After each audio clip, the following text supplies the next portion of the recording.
Before we jump into today's video, I'd like to give a shout out and a huge thank you to my amazing Patreons whose help and support go towards making videos like this one. Feel free to check out my Patreon page, I'll leave it linked below, and there's a whole bunch of perks there, so please feel free to check out. And again, thank you guys so much for all of your support.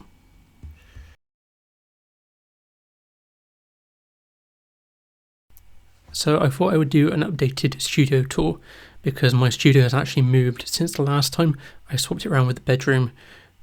So yeah, but first of all, we're actually going to take a look in the living room where I put up a new shelving unit, which has freed up a lot of space in my studio. That's why I'm sort of showing this off, because a lot of these pop vinyls sat in my studio and there wasn't quite space for all of them, so I moved them all to the living room and I set up a really nice sort of space in here for them, allowing me to have a little bit more room in my studio for all my arty bits. And then I'm going to show you actually the room that my studio was in. I'm going to leave a link up in the iCards so you can check out my original studio tour that I did it the other year. And this is that room. So it's now become the bedroom with the bed in it and all my furniture. This is now also actually changed. It doesn't look like this anymore. I've decorated it since and I painted it. So there are no more roses wallpaper on the wall, which is nice.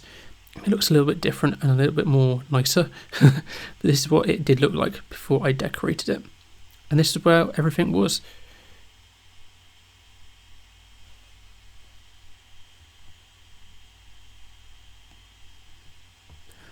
So let's move into now the actual studio.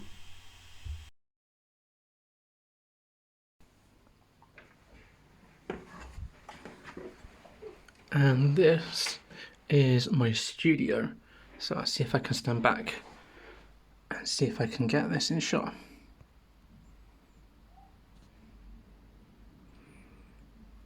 So we're going to go around this then left to right. So this used to be the bedroom. I have of course painted it. So we've got some pictures on the wall. That's one that I painted. That's a print from Iriville. And then lastly we've got, let's see if I can get this without the glare. That is then a print from Howl's Moving Castle. So they're on the wall. Let's step back. I really like the wall. It really adds something to the studio, I feel, having art on the wall. And then we're going to move around to my desk, and there's been a bit of change here. So first off, if you noticed when we first came in, there was no rat cage. Unfortunately, we lost the rats within the last year, so their cage is now gone, so it's freed up a lot of space. And yeah, that's the first big change. And the second big change, if you noticed on my desk, is I now have two. So I got another desk to make the L shape for a bit more space because I work from home a lot for my day job, so I thought let's get another desk for all my computer stuff for work, and as well eventually I will be planning on having my own full desktop on here as well, my own personal one for doing all my personal work on as well, so that will be, it's really handy to have that extra space. So I've got this one to do all my artwork on. I don't have to worry about tidying it away and moving it like I had to when I only had the one desk. I used to have to lift the computer up and move it every single time, so it's nice to have the extra space. The curtain poles, that's another one that's going to kind of be changing. It's a small change, but I'm going to swap them over because I think the curtain poles look better in the other room and would just fit the style a little bit more in the other room. Then here obviously we've got my pigment drawers, so that's got all my pigments in. Let's open these up. Lots of pigments. I am planning on downsizing on a lot of pigments, so watch this space for some news about that. I'm planning on changing this desk. So when I covered this desk originally in vinyl, you can see here there's lots of bumps under it, there's lots of damage to the desk underneath. These desks are made of a really good material, they are biodegradable, so I don't have any qualms about just getting rid of it because it's going to biodegrade quite nicely. It's not going to have any environmental impact, and they're quite cheap to replace. I think they're something like £15 to £25 depending on the size that you want, so they're not horrendously expensive, so it's quite doable. I'm going to show you in the drawers this time as well, so we've got kind of a few random bits in here that I don't know what to do with, that I need to sort out. Then next drawer down, This is all my paint making stuff, so my paint mullers, some pans, empty jars for pigments, well, finished paint to go into. So that's all that in there. Next drawer down, we have all the paint that's already been made up. Lots of different jars, I need to go through them. Some of them need chucking out, some of them need finishing off, but these are all the colours that I've made, and yeah, there's a lot of paint in here. And then next drawer down, we've got some random palettes, I guess. It's like my gouache palette, there's the core palette there. There are some tubes and a few other bits that I didn't really know where to put, so I just put them in here to keep them out of the way. And they're not too messy, so I can live with them being in there. And then we're going to check out the bottom drawer. This one I've not actually touched. And these are all my palettes, all my tins as well. I've got a lot of tins, so they all live in here. A nice big deep drawer so they can all fit. And then we've got my chair here. This is just a standard gaming chair. It was pretty cheap, I think it cost about £60. And then I've just got a cushion on there from the living room because this is not the most comfortable chair. I would not recommend cheap gaming chairs for office chairs. This desperately needs replacing within the next year, I would say. That's what I'm planning on doing when I get my full computer set up. I'm planning on getting a new chair with it with some proper ergonomic support. This really doesn't have much ergonomic support, which is not good when I'm working from home on it all day or when I'm doing artwork on it. It can get a bit achy. So that's going to be replaced at some point with a bit of luck. And then all my work stuff, my general work from home stuff, and then I've got my personal laptop on here. Again, I'm going to be upgrading that to a full setup at some point when I get around to it. So hopefully within the next year this will be a desktop instead of a laptop, which would be nice. And then of course just another IKEA desk, so nice and straightforward. Then moving on, we've finally moved over my paint rack. So it's just a paint rack from IKEA. A lot of stuff is from IKEA because it's good and it's cheap. So, and this is my paint rack. So we've seen this before, and I use it quite a lot. It is very helpful for me to have. So I've reorganised it. So along the top, sort of down to here, is my studio palette. So all these colours are in my studio palette, which is why for a lot of them there's only like one tube on each peg, instead of like trying to save space and cram as much on as I can like the rest of the board, just because I want just my palette colours on there, so when I'm running out of colour I can just grab one nice and easily. And then obviously for some strange reason we've got a lot of these colours. I don't know why I've got so much Mars yellow. The only thing I can think of is I was running low on a tube and forgot that I already had another tube that's backup, and then ordered another tube on top. Because I don't see why I would get that much Mars yellow. I don't use it quite that much.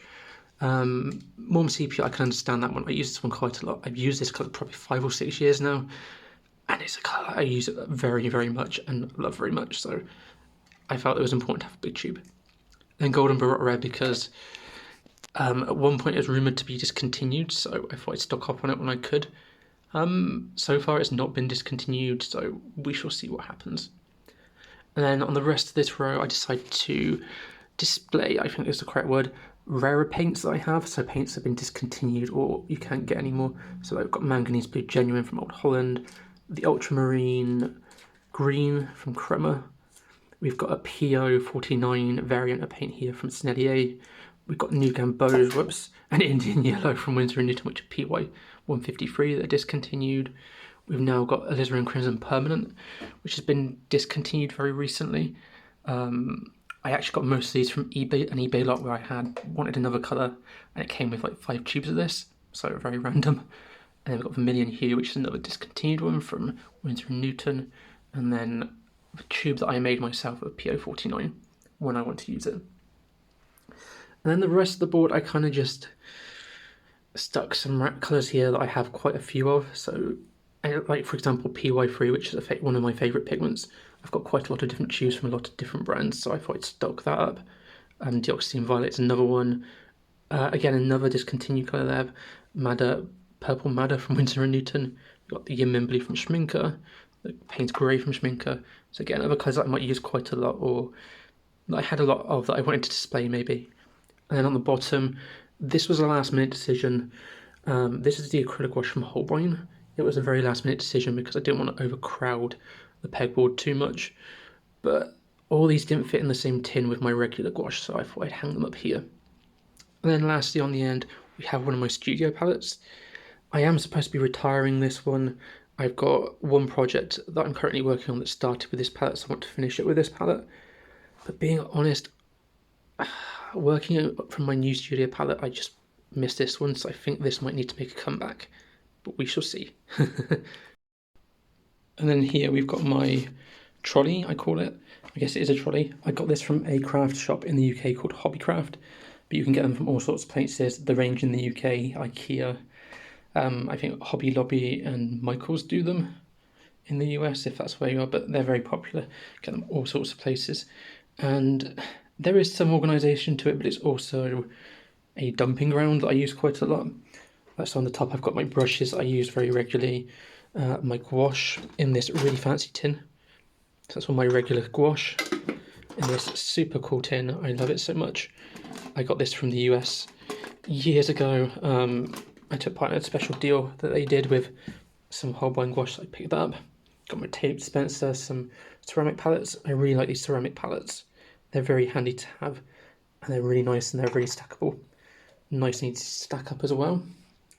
And then I've got some pots here, which I've separated and organised, which I desperately need to keep organised.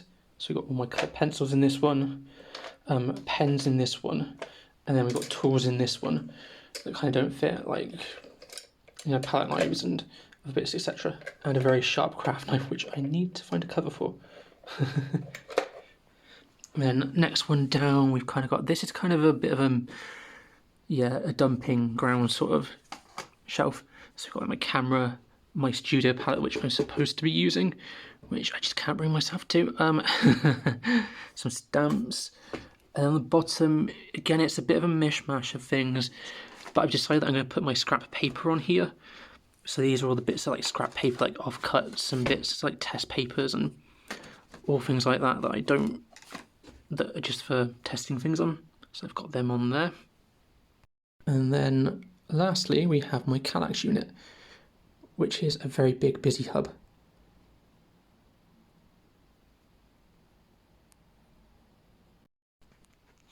So on here used to sit all my pop vinyls and other bits, so I moved them into the front room, allowing a bit more space and a bit more tidiness. This giant plant was a gift, and normally it used to sit behind my computer screen, but my cats kept chewing on it, so I thought I'd move it up here to save it a little bit. You can see there's a lot of chewed leaves where they kept chewing it. Luckily it's not poisonous, but let's just keep it out of the way. I don't really want them chewing on it. And here I've kind of got a few bits. So I've got my light board, my light table, my scanner, and my graphics tablet, and a couple of electrical bits, not too many. I still need to find a proper home for them, but not really sure where to shove them. And then we've got all the cubes. So there's all my packing bits in this one, so anything to do with packing tends to be there. We've got a couple of merchandise bits on this one, so things like my pin badges, etc. live in there. And then we've got my drying rack, so all my paints that I make go in there to dry, and then when it's really a little bit more damp, I would bring it out and turn it on and dry it out a little bit. Next one along, there's some paper and some canvases that I couldn't really find a home for, so I just shoved them there. Then at the bottom I've got, let me duck down, we've got all my liquids, so all my paint mediums, my paint binder, some alcohol, like isopropyl alcohol and bits like that. And I've got some books on the bottom shelf, and some more books on the bottom shelf along with my microphone. And then moving up, we've got my handmade paints that are ready, wrapped, ready to go. A little bit of tape, some spare paintbrushes. These are going to go in a pot when I get a pot ready for them. They're going to go in there. And then we have my markers at the back, which you can see are hardly ever used. I don't really use them very often. And the one up here, we've got sketchbooks, a couple of empty palettes, some spare lights. And then in this box here is all my other paint tubes that I couldn't fit on my rack, so they're going to live in there. And then moving along to the one next to it, we've got all my printing stuff in this one, so all my paper, inks, etc. And then this is a tray of stuff that I need to deal with. Lots of random stuff in there I need to deal with. There's a lot of that. And then moving next one down, this one pretty much stayed the same, and this is all my watercolour paper, so everything watercolour paper based is in here, because I like to keep it all in one place, and I'm very careful because I don't want it to get damaged, so it all lives in there. And then lastly at the bottom, this is all ongoing stuff that I need to sort out as well, so they're ongoing paintings, pictures. Some of them just need scanning in, some of them need finishing, so we're going to see how we go with that one. Then up here we have my printer. So this is an Epson Workforce printer, the 7210, and it's a pretty good printer. It prints in A3 size, it prints on card, watercolour paper, all sorts really, so it's really helpful and really handy. It wasn't too expensive either for a printer. I think it was around £100, so not horrendously expensive. And then on the top I've just got the last of my pop vinyls that I didn't quite fit in the other room, just for a bit of decoration and a bit of, I don't know, a bit of quirkiness. But yeah, that's it there.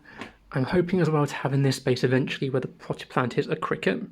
I would love to make my own stickers for sale and sticker sheets, so I'm hoping when I can afford it I can get a cricket to go in there and yeah, make my own stuff.